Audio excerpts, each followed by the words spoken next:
E agora, depois de tantos cuidados, depois de tanto aprender, né, sobre o nascimento, sobre o comportamento do RN, sobre a apresentação do RN, classificação do RN, quais são as vacinas que são introduzidas em primeiro momento, sabendo que a primeira vacina que a criança recebe qual é? Colostro. Então a criança ela acaba recebendo essa prevenção, né, essa injeção de anticorpos da própria mãe, que é considerada a primeira vacina natural desse RN, né? E aí eu preciso saber que tudo isso é tudo muito dinâmico, isso não é demorado, isso ocorre simultaneamente em tempo recorde, tá? E agora nós vamos aos cuidados, né? Vou falar um pouquinho sobre a primeira higiene, a higiene corporal do recém-nascido, tá? Essa primeira higiene, gente, ela tem um objetivo, tá? O objetivo da primeira higiene não é nem ele nascer sujo, não, por si só não. Ele vai nascer com o quê? Com excreções, né? Com excreções corpóreas do próprio nascimento, né? Que são resíduos, sangue e outros resíduos do produto, do concepto, né? Do produto do nascimento. Então, essa primeira higienização vai visar o quê? Retirar o excesso de sangue e outras sujidades, principalmente na região da cabeça, porque costuma aglomerar bastante sujidade, né? Que a cabeça é a primeira que vem no processo do trabalho de parto. Não sendo necessário retirar todo o vernix caseoso. Na verdade, hoje em dia nós não fazemos a retirada desse vernix, né? É só feita uma higienização rápida do recém-nato e esse banho ele é postergado, tá? Vai ser feito depois de algumas horas, pois ele será absorvido pela própria pele espontaneamente. Então precisa saber que o vernix caseoso, ele é aquela gordurinha que vai proteger a criança, né? A mãe muitas das vezes ela fica nervosa querendo fazer a remoção dessa gordurinha. Nós precisamos explicar a essa mãe que esse vernix ele é produzido para poder trazer uma proteção à pele da criança, que a pele é muito sensível. Então o vernix ele vai ser absorvido pelo corpinho do bebê, que não precisa ser removido por banho ou por produtos de higiene pela mãe, que isso vai ser feito naturalmente pelo organismo, tá? Esse banho vai ser realizado por imersão, né? Em banheira ou bacia. Hoje em dia tem algumas maternidades que fazem um banho de balde, porque esse balde ele traz o conforto, né? A aproximação do útero, isso é benéfico para o recém-nato, e tem muitas maternidades utilizando esse mecanismo, tá? Bom, esse banho de imersão é aquele feito quando o recém-nato se encontra em condições clínicas estáveis. Claramente que um bebê recém-nato prematuro não vai realizar banho, né? Vai fazer a higienização adequada e essa criança vai direto para a incubadora. Então, para se tomar um banho por imersão, a criança precisa estar estável, tá? Por ser o tipo de banho que será feito em casa, após a alta, e deve-se encorajar a participação materna durante a sua realização. Como eu falei, hoje em dia as internações após esse período pós-parto, elas são muito rápidas. Às vezes a mulher ela fica 24 horas na unidade e vai para casa. O primeiro contato com o RN vai ser feita uma higienização no RN e não um banho. Esse primeiro banho vai ocorrer nas horas subsequentes ao nascimento, e muitas das vezes esse banho é realizado em casa. Então isso é muito importante, nós como equipe de enfermagem encorajar a mãe a participar, principalmente as primíparas, principalmente, não unicamente, tá? Vou explicar por quê. Principalmente as primíparas, elas precisam participar do banho para poder criar vínculo, para poder participar do compromisso do banho com a criança. Muitas das vezes ela tem medo, né? Medo de machucar, medo de não dar conta. Então nós precisamos passar segurança e falar sobre o procedimento de banho, tá? A água, gente, ela precisa estar em temperatura adequada. A criança ela perde calor, como vocês já aprenderam, tá? E a pele da criança é muito sensível, então queima com muita facilidade. Então a temperatura ela tem que ser ambiente, tá? Ela nem pode ser fria demais, nem quente demais. Temperatura agradável. Muitas das vezes a gente utiliza essa região do antebraço, porque é uma região que ela é mais sensível, então você consegue mensurar a temperatura da água de acordo com a pele do recém-nato, tá? Evitando assim esfriar ou queimar a criança. Eu não posso nem dar um banho frio para causar pneumonias e resfriados, e muito menos dar banho quente, porque vai trazer queimaduras, tá? Então a temperatura ela tem que ser adequada. O RM deve ser colocado suavemente dentro da bacia, entenda, você vai remover a roupa da criança, isso quando tem uma temperatura boa. Em tempos frios, aí a situação já vai mudar um pouquinho, tá? Se eu tô numa temperatura verão, tá calor, você pode remover a roupa do RN, colocar o bebê, gente, lentamente na banheira. A criança, ela assusta, né? Porque ela já tá sem roupa, sendo segurada por alguém, ela se sente insegura. Nós, como profissionais de saúde, precisamos passar segurança para a mãe, ensinar adequadamente, e passar segurança também para o RN. O próximo vídeo vai ser o banho, tá? Ele deve ser colocado suavemente, esse bebezinho, esse recém-nato, vai ser colocado suavemente na bacia, de forma delicada, tá? De forma que ele fique sentado e apoiado pelo profissional. Então, você vai colocar ele não é sentado, você vai colocar ele de forma que ele fique com o bumbum apoiado no fundo da banheira, tá? E o corpinho dele vai estar apoiado em você, tá? Os canais auditivos precisam ser protegidos com dedos polegar e anelar da mão utilizada para segurar o bebê. Então, você vai segurar o bebê e vai utilizar o dedo polegar e o dedo anelar para poder fazer o tamponamento dessas regiões, tá? Tem que ter muito cuidado, porque senão a criança, ela tem otite muito facilmente. Então, nós precisamos cuidar muito dessa parte, tá? E aí, professor, e nos dias mais frios? Aí nós precisamos ter protocolo para dias mais frios também, né? Nos dias mais frios, a limpeza da face e da cabeça deve ser feita com a criança ainda vestida, para evitar com que a criança perca calor, tá? Deve secar bem a face e o couro cabeludo do bebê, porque entenda, se fica frio, dias frios, cidade fria, e em dias frios é pior ainda, cidade quente, em dias frios a criança sente também. Então eu preciso lavar, higienizo face, higienizo a cabecinha da criança, faço a lavagem da cabecinha da criança, faço a secagem da cabecinha e do rostinho da criança e parto para o banho, tá? Com a criança vestida, eu lavo o rosto e cabeça, depois eu removo a roupinha para dar o banho no bebê. Deve secar bem a face e o couro cabeludo, para evitar com que a criança perca calor e sinta frio, tá? Para evitar a infecção urinária ou vaginais em recém-natos femininos, a limpeza da genitália deve ser realizada com movimentos descendentes, do clitóris ao ânus. Isso é para o resto da vida, né? Muitas das vezes a gente utiliza algodãozinho, que é mais sensível, né? Vai com o algodãozinho da região do clitóris até o ânus do bebê para poder fazer a higienização da genitália, tá? Afastando os grandes lábios, que ficam muito evidentes em crianças recém-natas, fica muito aparente, tem que ter muito cuidado, tá?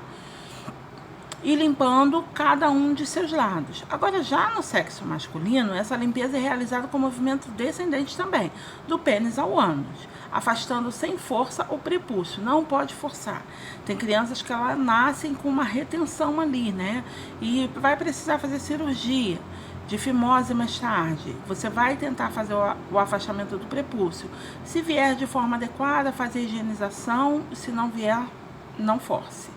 Tá? Esse cuidado também evita assaduras, né? Porque a urina ali naquela região, ela vai acabar fazendo assaduras graves, ok? Para mim retirar o nenenzinho da banheira, eu preciso ter uma toalha, né? Eu preciso envolvê-lo nessa toalha, secando delicadamente sem flexionar a pele. Eu preciso entender que a pele da criança é delicada, então se eu faço a secagem dessa pele de uma forma delicada, eu estou garantindo, né? Se eu faço fricção, eu vou fazer edema, eu vou fazer rubor, eu vou fazer lesões, né? Vai fazer rupturas nessa pele, vai trazer lesões, isso não pode acontecer.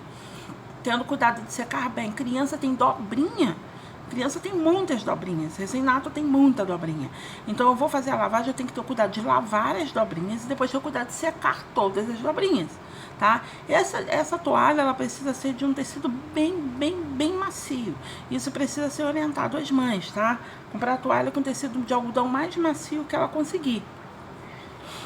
Aí, eu preciso também ter o cuidado para secar bem as orelhas, seca entre os dedos das mãos e do pezinho do bebê. Precisa secar bem, porque senão vai causar algum tipo de fungo nessa região. Preciso também trazer o couro cabeludo bem sequinho, tá? Em seguida, realizar o curativo desse coto umbilical, tá? Conforme os cuidados específicos, e coloque a fraldinha. Então, eu preciso fazer o cuidado do coto umbilical, que é só mesmo higienização, secagem, álcool 70 e a fraldinha do bebê, tá? O momento de realização de banho de imersão propicia a observação direta de todo o corpo do bebê. Então, se eu tenho observação direta de todo o corpo do bebê, eu preciso vasculhar o corpo do bebê, observar de encéfalo caudal, cabeça aos pés, todas as áreas do corpo do bebê, para ver se eu encontro algumas lesões específicas, tá bom? E caso eu encontre ou não, se eu encontre alguma lesão, eu vou reportar isso ao profissional. Se eu não encontro lesões, eu vou registrar o procedimento e deve também apontar nesse registro, eu preciso apontar toda a anormalidade que eu observei durante o banho. Agora, falando do curativo do coto umbilical, não tem muitos segredos não, tá? Antigamente o pessoal fazia cada coisa, era incrível, né? E usava moeda para poder empurrar o umbigo da criança para dentro, era uma coisa assim bem diferente. Hoje em dia, o Ministério da Saúde já fez estudos e já retirou todas essas situações. Então, o curativo do coto umbilical ele precisa ser feito diariamente, todos os dias após o banho. Ou sempre que estiver molhado. Por que a gente fala sempre que estiver molhado? A criança, nesse período, ela faz muito xixi. O cocôzinho do bebê é muito líquido. Então, ele pode ser que você acabou de dar banho e a criança sujou e molhou tudo. Gente, se for um cocô muito líquido que sujou tudo, a criança vai ter que tomar um outro banhozinho ou então fazer uma higiene, né? Na região. Tem situações que a higiene não vai resolver, você vai ter que dar banho de novo. Aí vai começar o processo todo de novo. Vai fazer o banhozinho da criança, a secagem da criança da região corpórea com muito cuidado e delicadeza. E depois eu vou precisar fazer a higienização do coto umbilical. Todas as vezes que eu for fazer a troca de fralda, eu preciso observar se esse coto está umedecido. Essa umidade pode ser por urina, então eu preciso fazer a higienização do coto, né?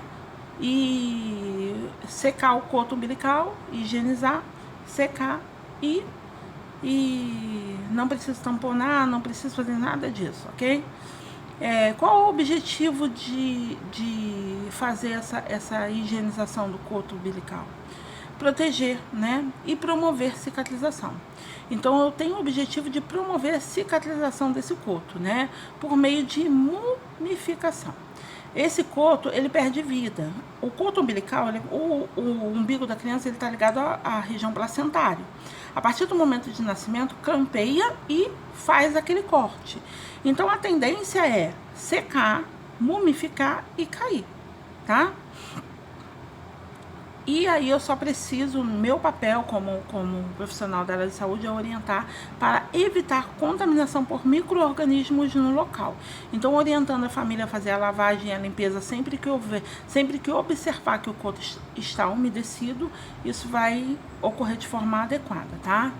É importante atentar a qualquer anormalidade, precisa observar. A presença de sangramento é anormalidade, secreção purulenta também é considerado como uma anormalidade, hiperemia na região, né, região avermelhada, edema, inchadinha e odor fétido. Odor fétido, todos esses sinais são sinais de infecção. Se eu tenho esses sinais, isso quer dizer que contaminou por micro-organismo. Pode ter havido contaminação por micro-organismos. Entendendo que a região, a criança, já falei, a criança ela defeca e o cocô da criança é muito líquido nesse período. Isso pode trazer com que contamine o coto umbilical pela falta de higienização. Então, orientação é tudo, tá? Nesse período. Orientação é tudo. Qual é o material que eu utilizo para a limpeza desse coto umbilical? Primeiro, frasco de álcool 70%, tá? Cotonete, para fazer a secagem de toda a região, tá? Garantir que todos os cantinhos estejam secos e gaze.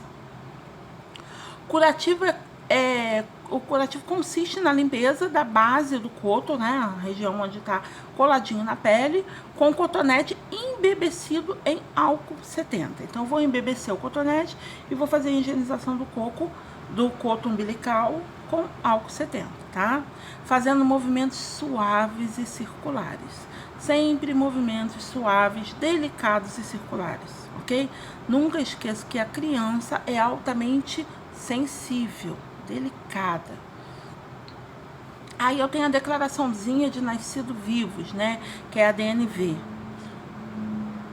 Preenchimento dessa documentação ele é obrigatório por lei, tá? Na maternidade, no hospital, para toda criança que é nascida viva. Então, toda criança que é nascida viva, nós temos que preencher a declaração de nascidos vivos, que o pessoal fala nativivo, tá? Considerar nascido vivo qualquer produto de concepção que após a expulsão completa do corpo da mãe apresentou alguma respiração, batimento cardíaco, pulsação do cordão, movimentos dos músculos voluntários. A criança apresentou qualquer um desses sinais, ela nasceu viva. Mesmo que essa criança venha a ter alguma fatalidade, vir a óbito minutos após o nascimento. Mas ela nasceu com reflexos, ela nasceu viva. Vai ser preenchida a declaração de nascido vivo da criança, tá? Recomenda-se que seja preenchida na segunda avaliação do recém-nascido pela pediatria.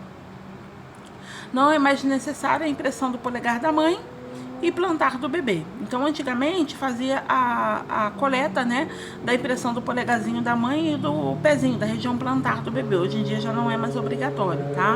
Preencher todos os campos, exceto o bloco 7, que será preenchido pelo cartório. Então, esse é o documento que é entregue na mãe, que a mãe leva ao cartório para fazer o registro da criança, tá?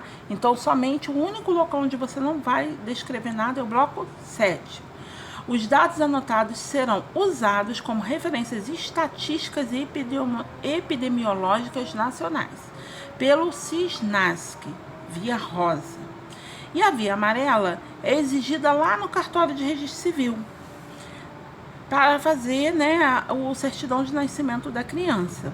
A via branca é elevada ao centro de saúde na primeira consulta. Então, tem destinos para essas vias, né? Então, eu preciso entender, na hora que entrega isso na mãe, tem que falar para a mãe direitinho, que foi preenchido, que está tudo certinho, que a via amarela vai ser exigida lá no cartório, que ela precisa guardar essa documentação, tá? E que a via branca vai ser devolvida lá na consulta de saúde do recém-nato, ok? E aí tá aí, esse é o DNV, né? Que é o registro de nascidos vivos, e aí tem as vias que são preenchidas, elas são carbonadas, você escreve e ela sai consequentemente nas outras folhas. E na próxima nós vamos falar de alojamento conjunto, tá? É uma parte muito importante, onde a mãe e a criança é direcionada após o parto, quando tudo ocorre bem, que não precisa direcionar nem a mãe a nenhuma UTI, nem a criança a nenhuma UTI, ok? Então, essa aqui fica a nossa segunda parte da aula, onde nós falamos do banho do recém-nato. Após o banho do recém-nato, após o vídeo aula do banho do recém-nato, eu estarei postando banho de balde em recém-nato, estarei postando todos os tipos de banho de imersão e os cuidados de enfermagem em um vídeo, para vocês visualizarem tudo aquilo que aprenderam em aula, ok? Então, vamos lá? A segunda parte da aula terminou. Até já!